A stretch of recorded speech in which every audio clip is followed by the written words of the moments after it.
Hi. How do I start? Where do I even begin? Um, I've done this before, like a couple of times, where I've started this project of like, I'm gonna be a YouTube star, and I think third time's a charm, and hopefully I actually stick with this long enough for it to be more than 3 episodes, maybe. Yeah, and I have a really great idea, and I hope that it comes through. And this is going to act as like an introduction. So, anything, anytime anybody comes in here and is like, "What is this Jody all about?" They'll get to hear all of the ums and ahs and stumbling abouts of me being real, being me. I am um, I should probably start it with what I've been the longest. For as long as I can remember, at least since I was 12, I have been an activist, and that has taken several different forms, whether that was through building community spirit in junior high and high school, helping people feel like they belonged, and then kind of looking outward to see like what else I wanted to help with. And I know when I left high school, I said, I don't know what I want to do with my life, but I know I want to change the world. And as I've yeah, recently uncovered, there is a definite explanation as to why I feel like there needs to be more justice in the world, and that is what I am working on as an activist, is making the world a more just and fair place for not just myself, because I come from a quite a place of privilege, but for absolutely everybody. So that does include being an animal rights activist, being a vegan activist, being a big body activist, being a environmentalist, and a feminist, a socialist. There's probably a lot of other ists that I am, an anti-racist. Um, yeah, and that has made me challenge a lot of the status quo, which has led me to a lot of self ostracization, perhaps, or perhaps that was real ostracization. I'm just trying to take more credit for it because I like to beat up on myself. I also, yeah, so that's one of the three things that I'm like focused on, who I am and how I want to be showing up in this. The second one is what I've been working, the activism that I've been working with for the last probably decade or so is mental health advocate. At 38, I was finally diagnosed with ADHD. And within, I know, ADHD, that is like a hot topic button. I watch so many YouTubers now and lots of influencers who have recently been diagnosed or have always been diagnosed, and I'm finding out so much about it, and it's exciting that I get to share that aspect of myself on this platform where I get to talk about my favorite subject, which is me, like most other neurodivergent individuals. And within my diagnosis as well, the psychologist identified that I was most likely gifted, especially because it was never identified. My ADHD was never identified growing up, and I did really well. And basically, his explanation was if you did really well with ADHD, you're gifted. And I see that in so many other people who with late diagnosis that was probably an aspect of it, of their life growing up as well. And we don't talk about the struggles of giftedness as much as we talk about the difficulties with ADHD. And I want to shine a little bit of light on that. The biggest thing when I 5 minutes before I came to finally do this was like that sense of justice and the need for fairness is actually a gifted quality. And my son was recently diagnosed, or yeah, he was diagnosed with ADHD a week after me, and so you'll get to hear my feminist take on that, which was very interesting little exploration as to all these women in their 30s and 40s getting finally identified once their sons have been diagnosed with ADHD, and the blatant sexism that exists within that and within ASD as well. And then, okay, this is a trait of ADHD, is that there was one train that I was on and I saw a really other shiny train of thought over there and I just jumped on it. And now I need to remember what that original train was because I was making a point. And I've had that described to how I think in so many times within my life. Oh, okay, the camera was bumped and that wasn't me. Although some of the wiggle is right now. Maybe, no, he's not going to make his debut yet, but that is my first baby, Hiro, the orange tabby cat. He and I have been together for 15 years, and that's the longest that I've been with anyone. So maybe I'll be a super editor and cut out all these jumps of the train and such. Maybe I won't. Who knows? Yeah, I recently watched this like fantastic YouTube channel where she was talking about how the ASD brain needs that extra time to process and to make sense of what needs to be shared. And so there is a lot more pauses in it, and I think that that's really important to kind of show everyone as well, is that this isn't me being like unprepared or less intelligent. This is me trying to just sort through what is the most important thought racing through my head that I need to share with you. Yeah. It's also like late at night and I haven't really had a decent night's sleep in 7.5 years because I'm a mom.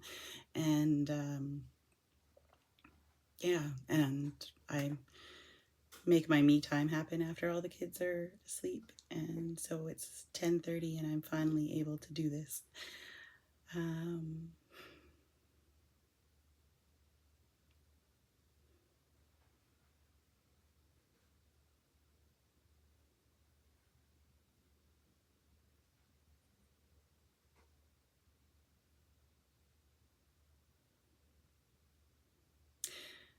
When my son was identified as gifted, the woman who did the testing of it talked to me on the phone, and she was really awesome, and she gave me some resources on how to help a child with giftedness. And that was the first time that I had anyone other than my husband acknowledge the mental health issues that come up with it. And so part of the reason that I want to talk about that is because I want to explore that a little bit more. And this will make me more accountable for researching it and figuring out how I can help that aspect, and also share that aspect of mental health concerns with a wider audience than just those rare friends that I get to sit down and be like, oh, this is he does this because of the giftedness, he does this because of the ADHD, he does this because of the anxiety, which are all things that I also do. So is it a learned behavior, or is it reality? And as it turns out, we're very different people too, and growing up in different situations. And so when I do a comparison with me and my son and list off all of the things that he has that I have, I am always aware that we're also different people and growing up in different worlds. And that shapes a lot of who you are and how you, who you are and the tools that you develop in how to the tools you develop and how to cope with your mental health struggles. So that's a big part of it. Then the third part. I like triads. Love them. Love them, love them, love them. And I think partially because they help me to stay a little bit grounded and to remember what my train of thought was. If there's only 3 trains that I have to kind of circle back to, it's a whole lot easier than it just being one train, because that train might lose my interest at any point.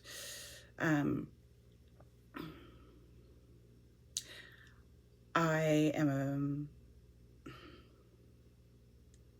this has taken longer for me to get out than I anticipated. I have always struggled financially. As I worked at the bank I worked at a bank for 3 years, and I was like, oh yeah, no, I know all about this, how to budget, how to like separate all this stuff. I didn't have student loans. I got a credit card and did really well at paying it all off because I paid for my tuition with it, and so they just kept upping my my credit limit over and over and over again. And I toured around Europe on my credit card when I was in my early 20s. I paid that off with another credit card. This was working at the bank, so I was like, oh well, that's a lower interest rate, that'll work out better in the long run. And then when my cat, our old cat, got sick, I maxed out another credit card paying for her medical bills, and I've gone back to school on a credit card. And everyone used to be like, oh, you have good credit, you should, get this other car loan, get this other credit card, etc., etc. And that's what they want, is you to just be running a huge balance, and because that's how you pay them tons of money and interest and service fees, and they make enough money that they can lend out and lose thousands of dollars when people default on them. And finally, so a year ago, last August, I started the process of going through a consumer proposal, and it took me 6 months to finally get to talk to somebody who would answer my calls and everything. I did like money mentors, all this other stuff, and I got distracted with life and mental health diagnoses and being a mom to neurodivergent kids. And we are a very neurospicy family, and it's very interesting what all goes on and everything that we learn about different neurodivergent conditions. And so you get to learn lots. We're always learning something in our house about how the brain works and operates differently, which is kind of cool. So anyways, finally this spring, I started a consumer proposal, and part of that involves doing some credit counseling. And I remember it's on the government page. You go in and you have to do 2 courses, and the first one was on budgeting, and I actually learned stuff. And then I went in to the session. I had laryngitis. I will probably get it again very often. I'm on this whole little laryngitis fun stuff. I went into the session with a credit counselor, and she brushed it all aside. She's like, oh, you did this course? It's just budgeting. Everybody knows that. And I was like, wait, I learned stuff. Don't discredit this. Don't belittle the fact that we aren't taught this in our curriculum growing up. We aren't necessarily educated in this by financially literate adults in our lives when we're younger, or while we're growing up, or I know that all the credit counselors want to tell you, oh, it's just so easy, you do this, you do that. What if you are already in that cycle? What if you are underemployed, which is a very common thing with millennials, working on the gig economy, all the freedom in the world and none of the pay for what you actually want to be doing. We grew up knowing that we could do anything that we wanted to, and then employers have treated us like that. So I say, oh, well, you really want to be doing this, you don't need to get paid. And especially myself too, looking for that just calling, the calling towards justice. I have never, or I have turned down jobs that would have paid off my credit card within a year. But I have spending issues too, so I probably would have just been like, oh, I can just keep spending. The 6 months that I was getting paid over $60,000 within my life, I did, I, I replenished a lot of the broken stuff in our house rather than paying off any of my debts. So that was good. I needed that for my mental health, for our family. We needed to, have things that weren't broken. And now, not in such a stressful job, and not in a place where I didn't really know what was wrong with me. The first psychologist that I ever talked to, I explained this my lifelong struggle of depression and anxiety and reaching out for help. And he then asked me, well, why haven't you gotten help before? And I looked at him after everything that I had explained, and I said, I have, and no one has listened. And so maybe this is my way of getting people to listen. Maybe this is my way of letting other people feel heard. What I've been doing in the last year and a half since that, well, I guess it was 2.5 years ago when I talked to the first psychologist that actually took me serious of there is something wrong with how my brain operates. That has, I've gone to YouTube and podcasts in order to find somebody that understands and is like me, and I found that, and it's been really great. And so hopefully this becomes that safe place for other people as well. But back to that third train, that was a skip back to the second train, because that was a really cool train. The third train, this consumer proposal. And so I learned this is the craziest thing. And I've told other people, and they're just like, well, yeah, my parents always did that. Oh yeah, I've always done that. Oh yeah. And it's okay. So if you know that there is a large payment that you're going to have to make within the year, you divide that by 12 and you put that aside into a separate account so that you have, or into some sort of savings, so that when you need to go and pay for, say, your vehicle insurance or your registration, that was the big one for me, or you have been putting away $5 a month or 25, I can't remember what it is off the top of my head, for whatever the expenses are, and then you have that money. So things like, every May, my registration comes up, and it's the month after my husband's birthday, and after taxes are either due or coming in, and usually it's a little bit slower wherever I am working, because people, just the way that it works out, I feel like I am always broke in May, going into May, and then I also have to re-register my vehicle and all of these other expenses, and I'm like, people have, they think ahead to this and they put the money aside every single month. That's amazing. That's such a good hack. And apparently that was just what everybody knows, right? Because not everybody has ADHD. Not everybody has struggles to actually think ahead to the future. I've been planning my life for as long as I can remember as well. So since my teen years, I've been planning my life, and I never think about those little details where it's no, $85 has to come from somewhere. It's not just gonna magically appear. In my 20s, it magically appeared. I don't know how. I was a magician with money. In my 30s, complete opposite. I'm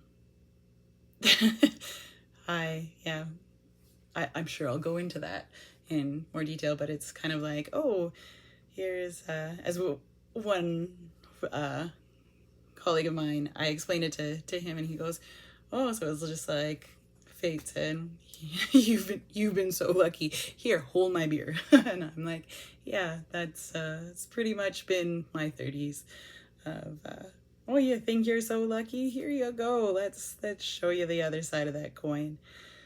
Um, so now I'm in this position where, oh, you do have to think ahead. You have to plan. You have like, even when I got a cat, I realized, oh, I can't just like, it's not so easy to just go and travel anymore. Not that I was like traveling that much. I like took a gap year after university and did my traveling then, and then I came back and I got the cat. So 15 years ago, now I have, yeah, my hito, my naranjito, and he's very special for me. Yeah, okay, so that third train, I really want to make sure that we this I want to make sure that this becomes like an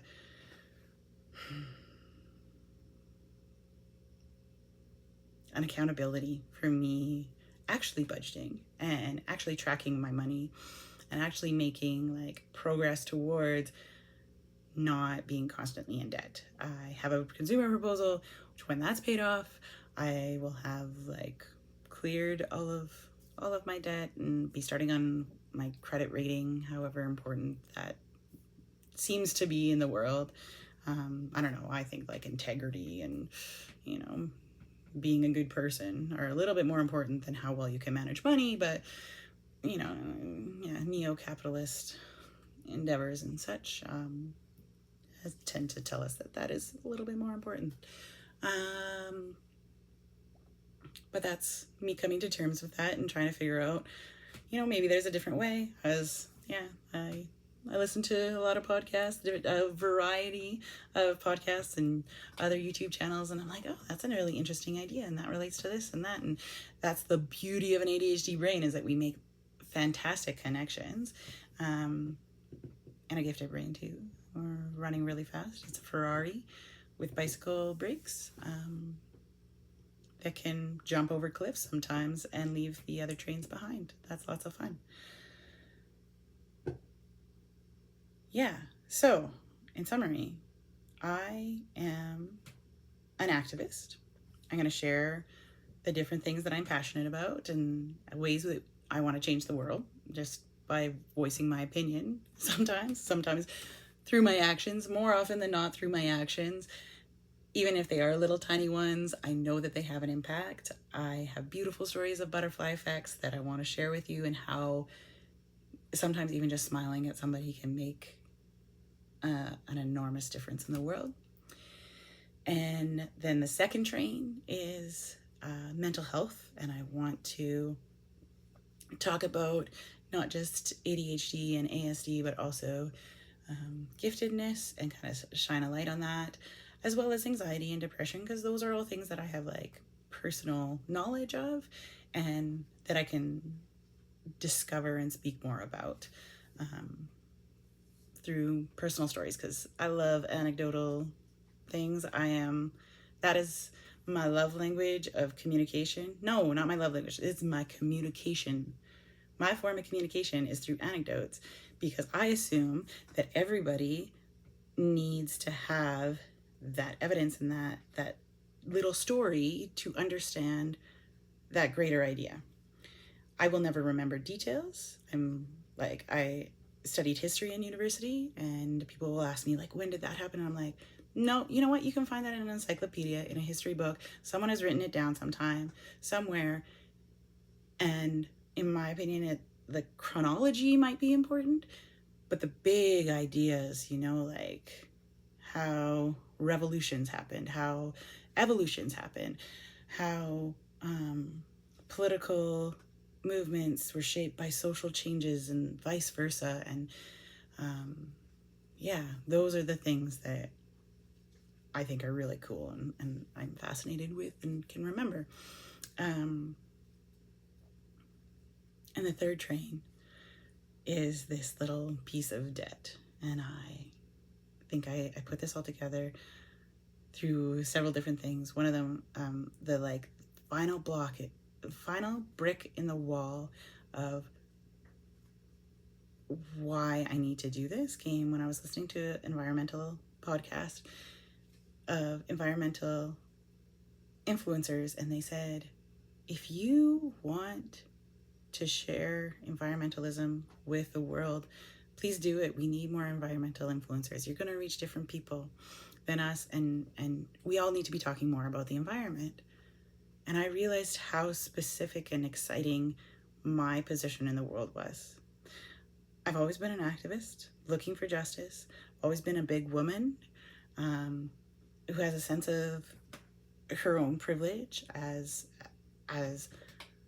a white woman raised in a middle-ish class setting. I have a university education that provides me with quite a privilege as well.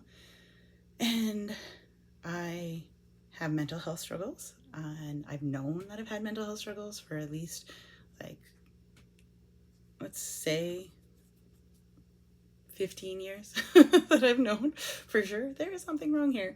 And then and actually had a diagnosis for the last 3 years. So 2.5, whatever. Yeah, for a few years now.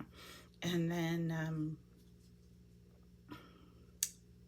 and I am also facing this reclamation of my monetary existence. I'm working through a consumer proposal. I have had debt issues, and I am trying to live better financially. Because there was like this other thing too that was talking about like how people are being open and honest about like their budgets and their financial status and their financial dreams. And it's like, oh, well, yeah, we've never talked about this before. This is kind of cool that someone is like, not just like my dream board, but all really my budget board, and having to like cut back on expenses, which, you know, the cost of living is ridiculous right now, and it's not going to get much better. So hopefully this might help other people too, and be like, oh, well, I never thought about putting away money for big expenses before either. That's cool. If that can save you, you know, $50,000 in debt, that would be awesome, right? Great. I hope that sums it up. Maybe not. Because my summary was so long. It was like probably 5 minutes. I'm looking at the time like, holy smokes. My goal is for these to be 15 minutes, because there's going to be a triad usually, and it's just like this. I think a 15-minute video is a good length of a video to be. If we get to the point where there are actually people following me and subscribing and want something longer or anything like that, cool, awesome. Maybe I'll change that 15 minutes. But let's get real. I gotta edit this stuff too, because I'm a bit of a perfectionist as well. Yay, giftedness. That's it. I told my son when, like about a month after he was identified as gifted, I was like, you know, and now it's gifted and talented. Yeah, gifted and talentedness, or like, yeah, GNT.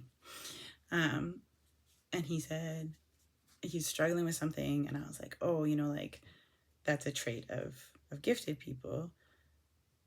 And it's a very misleading term, because it's not usually a gift for us. And of course, I'm a silver lining person. I always see the silver lining. I know how amazing my giftedness is, how much it has like saved my butt, and in so many ways, and created me, like, helped me form the person that I am today, the diehard and activist, and yeah. I hope that all made sense, and if it didn't, you should watch the next one, because you'll get to learn a little bit more about how my brain works and how cool it is. If you liked this introduction, give it a like, because that apparently is important, and hit the subscribe button so that you can see if I will actually be accountable to all these things. Will I post another video? Yes. Will I post a third video? Probably. Will there be a fourth one? It's yet to be determined. I hope so. Fingers crossed, legs crossed, eyebrows crossed. Wish me luck.